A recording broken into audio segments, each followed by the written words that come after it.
നിർമ്മല ചേച്ചി 2024 കേന്ദ്ര ബഡ്ജറ്റ് അവതരിപ്പിച്ചപ്പോൾ സാധാരണക്കാരുടെ അതേപോലെ തന്നെ ട്രേഡേഴ്സിന്റെ ഒക്കെ നെഞ്ച് കുറച്ചൊന്ന് ഇടിഞ്ഞു പോയതാണ്.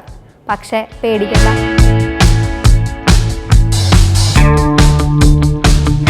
കേന്ദ്ര ബഡ്ജറ്റ് തൊഴിലില്ലായ്മയിൽ വലയുന്ന പുതിയ ജനതയ്ക്ക് തൊഴിലുണ്ടാക്കി കൊടുക്കാനുള്ള പരിപാടികളൊക്കെ ആയിട്ട് മുന്നോട്ട് വരുന്നതെന്നാണ് നമ്മുടെ കേന്ദ്ര ബഡ്ജറ്റിൽ പറഞ്ഞിട്ടുള്ളത്.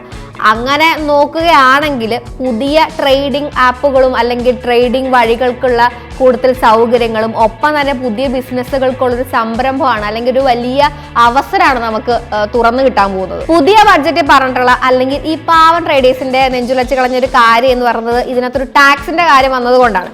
പക്ഷെ ഇനി പറയാൻ പോകുന്ന ബിസിനസ്സുകളിലൊക്കെ നിങ്ങൾ ഇൻവെസ്റ്റ് ചെയ്യുകയാണെങ്കിൽ ഈ ടാക്സിന്റെ പണിയിൽ നിന്ന് നിങ്ങൾക്ക് രക്ഷ നേടാൻ പറ്റും. അങ്ങനെ ലാഭത്തിന് വേണ്ടിയിട്ട് ഇൻവെസ്റ്റ് ചെയ്യാൻ പറ്റുന്ന ഒരു സെറ്റപ്പാണ് നമ്മുടെ സോളാറിലുള്ളത്. അപ്പം ഈ സോളാർ കമ്പനികളിലാണ് നിങ്ങൾ ഇൻവെസ്റ്റ് ചെയ്യുന്നതെങ്കിൽ നിങ്ങൾക്ക് ഇൻവെസ്റ്റ് ചെയ്യാൻ പറ്റിയ സംഭവമാണുള്ളത്. ഒന്ന് അദാനി ഗ്രീൻ, അതിൽ നിങ്ങൾക്ക് വേണമെങ്കിൽ ഇൻവെസ്റ്റ് ചെയ്യാം. അതേപോലെ തന്നെ വാരി എനർജീസിൽ നിങ്ങൾക്ക് ഇൻവെസ്റ്റ് ചെയ്യാം. ഒപ്പം തന്നെ ടാറ്റ പവേഴ്സിൽ നിങ്ങൾക്ക് ഇൻവെസ്റ്റ് ചെയ്യാൻ പറ്റും. അതിന്റെ ഒപ്പം തന്നെ വളരെ ചെറിയൊരു പേരും കൂടെ ഉണ്ട്, അതിലും നിങ്ങൾക്ക് വേണമെങ്കിൽ ഇൻവെസ്റ്റ് ചെയ്യാം. അതിതാണ് സൂര്യഘർ മുഫ്തി ബിജ്ലി യോജന. അവിടെയും നിങ്ങൾക്ക് ഇൻവെസ്റ്റ് ചെയ്യാം. ഇതിന്റെ ഒപ്പം തന്നെ നമ്മുടെ സർക്കാർ നമുക്ക് തന്നിട്ടുള്ള ഒരു വലിയൊരു ഗുണം എന്താന്ന് പറഞ്ഞിട്ടുണ്ടെങ്കിൽ ഈ മുദ്രാ ലോൺ ഇല്ലേ, ഈ മുദ്രാ ലോണിന്റെ ഒരു റേഞ്ച് 5 ലക്ഷത്തിൽ നിന്ന് 10 ലക്ഷം ആക്കി ഉയർത്തിയിട്ടുണ്ട്. അതേപോലെ തന്നെ ഈ നഗരങ്ങളിൽ വീട് വയ്ക്കാൻ വേണ്ടിയിട്ട് 10 ലക്ഷം കോടി രൂപയാണ് നമ്മൾ ഇൻവെസ്റ്റ് ചെയ്യാൻ പോകുന്നത്. അങ്ങനെ ഇൻവെസ്റ്റ് ചെയ്യുകയാണെങ്കിൽ ചില ബാങ്കുകൾ വഴിയായിരിക്കും ഇതിന്റെ ട്രാൻസാക്ഷൻസ് ഒക്കെ നടക്കുന്നത്. അപ്പം ഈ ബാങ്കുകളിൽ നിങ്ങൾ ഇൻവെസ്റ്റ് ചെയ്ത് വെക്കുകയാണെങ്കിൽ അപ്പോഴും നിങ്ങൾക്ക് ലാഭം ഉണ്ടാവും. ആ ബാങ്ക് ഏതൊക്കെയാന്ന് പറയട്ടെ, അത് ഇതൊക്കെയാണ്: bank of Baroda, bank of India, union bank of India, AU small finance bank, LIC housing, ഹാൻകോ, Aadhaar housing finance, Canfin homes, India full housing finance.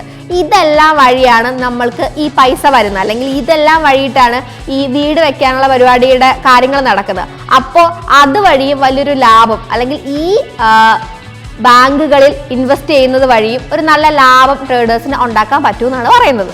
ഇതിന്റെ ഒപ്പം തന്നെ ഈ ബഡ്ജറ്റിൽ പറയുന്ന വേറൊരു കാര്യം എന്ന് പറയുന്നത് കർഷക മേഖലയിലെ ഭൂവിവരങ്ങൾ ഡിജിറ്റലൈസ് ചെയ്തു എന്നൊരു കാര്യം കൂടെ ഉണ്ട്.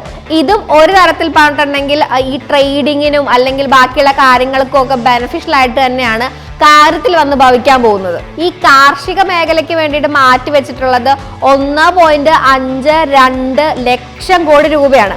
DCSL, CE ഇൻഫോസിസ് സിസ്റ്റംസ്, ടെനീസിസ്, കൂടെ കാവേരി സീഡ്സ്, കൂടെ ധനിക അഗ്രിടെക്സ്, ഇവിടെയൊക്കെ നിങ്ങൾ ഇൻവെസ്റ്റ് ചെയ്യുകയാണെങ്കിൽ അപ്പോഴും നിങ്ങൾക്ക് ലാഭം ഉണ്ടാവും. ഈ കുട്ടികളുടെ ക്രിയേറ്റിവിറ്റി കൂടുക, അവരുടെ ഹെൽത്ത് പരമായിട്ടുള്ള കാര്യങ്ങളെയൊക്കെ നോക്കുക എന്നുള്ള പറയുന്ന രീതിയിലൊക്കെ ഈ ITCയുടെ പ്രൊഡക്റ്റുകൾക്ക് വളരെ വലിയ ഒരു മാർക്കറ്റുള്ള ഒരു കാലഘട്ടമാണ് വരുന്നത്. അങ്ങനെ നോക്കുകയാണെങ്കിൽ ഈ ITCയുടെ കാര്യങ്ങളിലൊക്കെ ഇൻവെസ്റ്റ് ചെയ്യുന്നത് എക്സാമ്പിൾ ആയിട്ട് നമ്മൾ പറയുന്നത്. ഇതിന്റെ ഒപ്പം തന്നെ ശ്രദ്ധേയമായിട്ടുള്ള ഒരു കാര്യം എന്ന് പറഞ്ഞിട്ടുണ്ടെങ്കിൽ ഈ ഓട്ടോമൊബൈൽ ഗ്രാമ വികസനത്തിനും ഏകദേശം 2.66 ലക്ഷം കോടി രൂപ നമ്മുടെ കേന്ദ്ര ബഡ്ജറ്റിൽ ഇങ്ങനെ വകമാറ്റി വെച്ചിട്ടുണ്ട്. അങ്ങനെ നോക്കുകയാണെങ്കിൽ ഈ പറയുന്ന കാര്യങ്ങളിൽ ഇൻവെസ്റ്റ് ചെയ്യുന്നതും നിങ്ങൾക്ക് ലാഭം ഉണ്ടാക്കി തരും. ഈ തൊഴിലവസരങ്ങൾ കൂടുന്നതിന്റെ ഒപ്പം തന്നെ, തൊഴിലവസരങ്ങൾ കൂടുന്നു എന്നാണ് പറയുന്നത്, അങ്ങനെ അതിന്റെ കൂടുന്നതിന്റെ ഒപ്പം തന്നെ ഇരുചക്ര എൻട്രി ലെവൽ വാഹനങ്ങളുടെ കാര്യത്തിലും അതിന്റെ ബിസിനസിന്റെ കാര്യത്തിലും നല്ലൊരു ഗ്രോത്ത് ഉണ്ടാവും എന്നാണ് പറയുന്നത്. അങ്ങനെ വരുമ്പോൾ ഈ പാസഞ്ചർ വാഹനങ്ങളുടെയൊക്കെ ഡിമാൻഡും കൂടും.